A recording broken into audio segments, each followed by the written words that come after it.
Okay, so hi everyone. How's it going? Today I am just gonna be working on this commission that I had a while ago, and I thought since I'm doing it in inks, why not talk a bit about some stuff I've learned through using inks. So this is gonna be just advice for inking, I guess.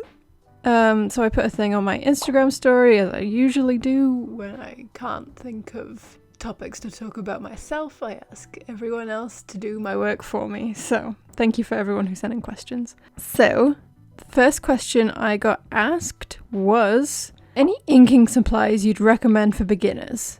I don't know what I would recommend for beginners, but I can tell you what inks I have. I've been through a couple brands and I can tell you my favorites. So I have a full pack of the Winsor & Newton inks that come in little ink pots, and they're really good. I used to use them a lot for when I was traveling because they were quite compact. And yeah, they were quite nice. They're not my favorite, but they got the job done. And it also depends on the way that you use inks. Like that was literally, I just used that to literally splash some color on some drawings. It wasn't like my usual process of inking like I'm doing in this video. To do that kind of inking, I use Bombay inks. I really like them. They are a bit thicker than the Winsor & Newton ones.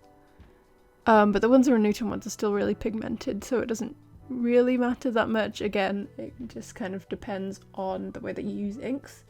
I use a lot of washes when I do inks, and the colours seem to turn out nicer when you add water with the Bombay inks. I don't know how to explain it. It's like the Winsor & Newton ones are like slightly too saturated when you dilute it down. Like it doesn't add subtlety to it. It's still like very much in your face and almost neon. Again, it's down to preference, but I prefer Bombay inks, my favourite. It's what I'm using in this video. It's what I usually use for inking, and I love them. I don't have any complaints. I've had them for 3 years now, and I'm just now starting to run out of certain colours, and I will definitely be restocking with the same brand. So someone else was asking, they are left-handed and they smudge the ink a lot, which is fair enough. I do that all the time. It's really annoying. It's I get it all over my clothes, but that's not the thing that annoys me. It's like that I ruin the piece. I'm not left-handed, but the order that I try to do my inking goes from the top left corner to the bottom right corner, because then your hand is least likely to smudge it. So I guess if you're left-handed, you'd start at the top right corner and work to the bottom left corner, because then your hand's like moving away from all the ink, so you're less likely to smudge it. I don't know, it's something to think about when you're trying to do some inking. Someone else was asking for tips for a steady hand. I don't really have any. I seem to have a very inconsistent steady hand. Like some days I'll wake up and I'm like really shaky, and then other days I'll be fine. So I don't really know what to suggest other than practice. It's just, you just gotta train your hand to be steady. Okay, so someone else said, is there any way to stop the ink from fading if you rub out the pencil from underneath? I don't think so, because if you're rubbing on something, it's gonna kind of rub away that top layer, depending on what inks you use as well. But also with these Bombay inks, you can't erase, well, with most inks really, you can't erase the pencil that's under it, because it's under a layer of ink, so you can't get to it. So you have to rub through the layer of ink to get to the pencil, and then the ink is gone, so there's no point. So the way that I try to remedy this is, you'll see in quite a few of my process videos, I do a normal graphite pencil sketch first with all the messy lines and everything, and then I try to do a really clean sketch with coloured pencil, and I try to match, I have blue and red colours, and I try to match them depending on the colours of the piece, so it's like it's either warm or cold. And then you can erase the graphite pencil, and the colour pencil will stay, but it's very subtle, so then you can just kind of ink on top of it, and it doesn't really matter because the line should be where you want them to be. You shouldn't need to erase that second layer of sketch. You just have to be careful with your planning, I guess. Okay, someone else said, what's the best paper for ink? Like I said before, I use a lot of washes when I ink. So for me, personally, my favourite type of paper to ink on is watercolour paper because it's very absorbent. And usually it already comes pre-stretched, so you don't have to worry about it warping too much, as long as you don't like dump a whole bottle of water on it. But then, I don't know.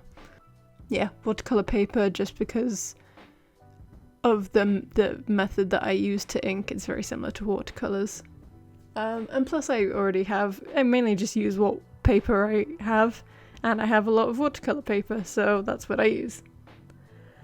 I got another question about favourite brands. Like I said before, Bombay Inks, where it's at. I love them so much. They're very good.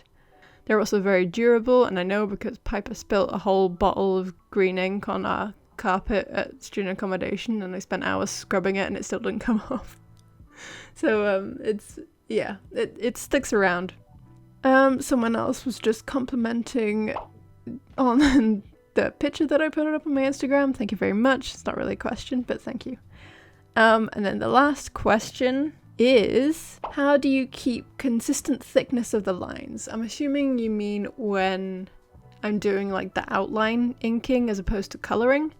And honestly, it's just patience and a steady hand, and the smaller brush you use, obviously the better, because you can't get much thicker than what you've already got. So even if you do kind of lose concentration halfway through and then end up pressing a little harder or a little lighter, it doesn't vary too much. Either that or just use a pen. Like, you can still ink with a pen and then just colour it in with your pots of inks. It's up to you. I used to do that a lot, especially with pet portraits. I used to do all of the darkest shading with just a black pen, so all the lines would be very consistent and it would look like hair.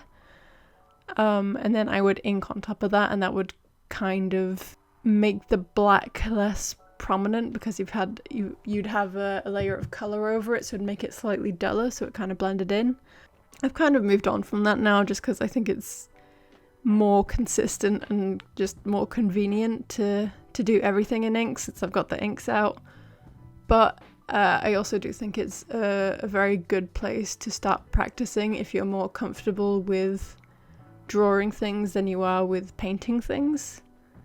It's just what I did to kind of transition. It's good. I'd recommend it. It's if you're kind of stuck on where to start, I would say start there. Start just adding colour to drawings rather than thinking about, I gotta paint something, you know?